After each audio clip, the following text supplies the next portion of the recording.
last worth your dime review was on a new game called Deathgarden. The game felt early, lacking in polish, but its overall structure was fun. Since reviewing that, I ended up picking up the same developer's earlier title, Dead by Daylight, a game that at this point has had 2 years of polish and balance, as well as several bits of added maps and general content. It's not perfect, and we'll talk about that later, but the beginning of a great idea that I found in Deathgarden is here in Dead by Daylight in full force. An asymmetric multiplayer game with years of thought drilled into it by both the developers and their loyal and sizable community across all major platforms. Deathgarden and Dead by Daylight have a similar concept of one strong entity versus multiple weaker ones. The single strong character has the ability to kill the weaker ones, and the weaker characters have skills that allow them to evade the killer and or hide.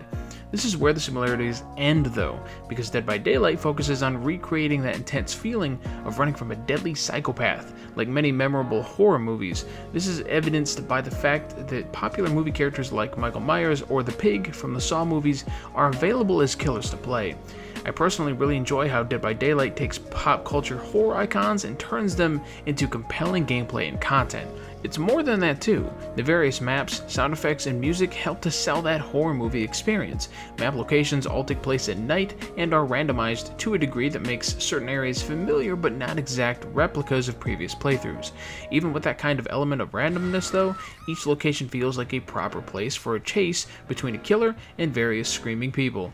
You've got urban neighborhoods, swamps, junkyards, cornfields, factories, and frozen meat plants, to name a few. Along with the locales, the audio is also equally convincing and heart-pounding when a killer is nearby. Quite literally. This is where it all ties into gameplay. As a survivor, the tools you have at your disposal are moving quietly, staying alert, hiding, and knowing when to run and make a lot of sound to save yourself or one of your fellow survivors of whom you can't directly talk to but still have to work together to survive.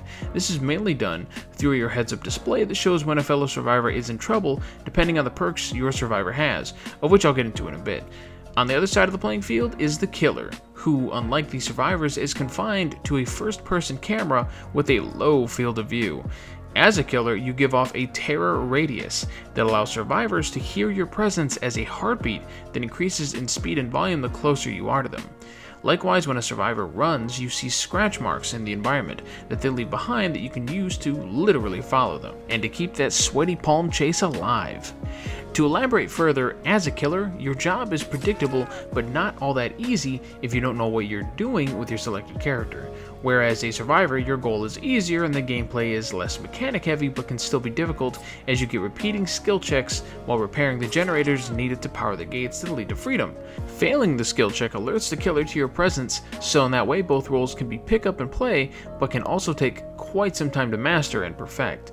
That alone would give the game enough legs for it to give you many hours of fun, but it doesn't stop there. It goes deeper. Each survivor and killer that you play as gains blood points for everything you do during a match. These blood points are a mix of currency and experience points that you use to progress through the game's randomly generated skill trees. This alone sounds and is amazing, because what makes these random passive skill trees impactful is that every node you unlock in order to level up your character and move to a new tree gives you some kind of add-on item to make your abilities or character more efficient in either survival or killing. And because they are randomly generated, you might be lucky and nab yourself a node that gives a ton of extra blood points in a match, or an ultra rare add-on that can make your abilities that much better. You never really know, and that makes progression always exciting. It's not just items or add-ons either, but straight up perks that can be found and unlocked in these trees too. The perks are more than the items in terms of usefulness though, as they give you things like the ability to straight up avoid a hit or slip away from the killer's grasp after being downed. To dive even further into it, each survivor has specialized perks unique to their character with wildly different mechanics. The same and more can be said of killers, who each have their own unique abilities to hunt the survivors. Combining all of this makes each match memorable and full of variety, even if you play the same character over and over, of which you will be doing for hundreds of hours if your goal is to fully level up every character and killer, and even then you can prestige any character that you level to 50 up to 3 times, or you can choose to unlock the level 50 skill tree called the Blood Web infinitely. So the gameplay is immersive and engaging, and the progression is near endless and worthwhile, but that's where the positives take a backseat to some of the game's issues.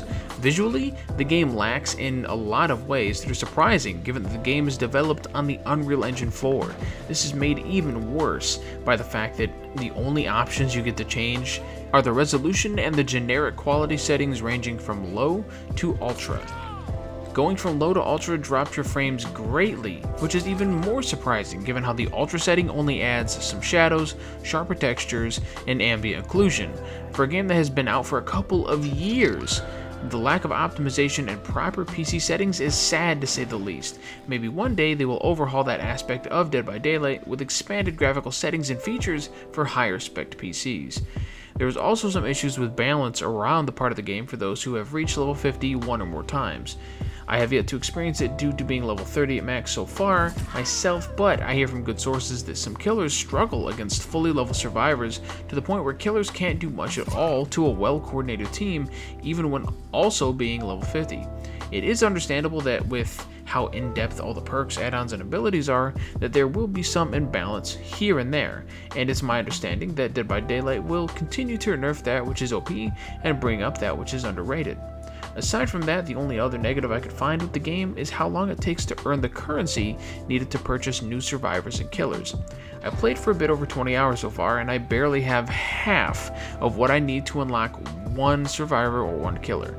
So if you don't plan on buying DLC, then plan on spending hundreds of hours to unlock your desired characters. All in all, I would argue the game is certainly worth your dime for all the reasons I just threw at you. I got it on sale for $10, which is a steal. Hell, even at the full price of $20, it's worthwhile with all the content and everything. Try to get some of that DLC though, especially when it is on sale, as it can add up fast. Ignore the DLC that is only cosmetics and focus on the ones that give you new survivors and killers. So let me know your thoughts on Dead by Daylight in the comments down below. Do you like the style of game? If you own it, you should let me know, and maybe we can get a few rounds in some time. Thank you for watching and supporting my channel, and I'll see you on the next live stream or review.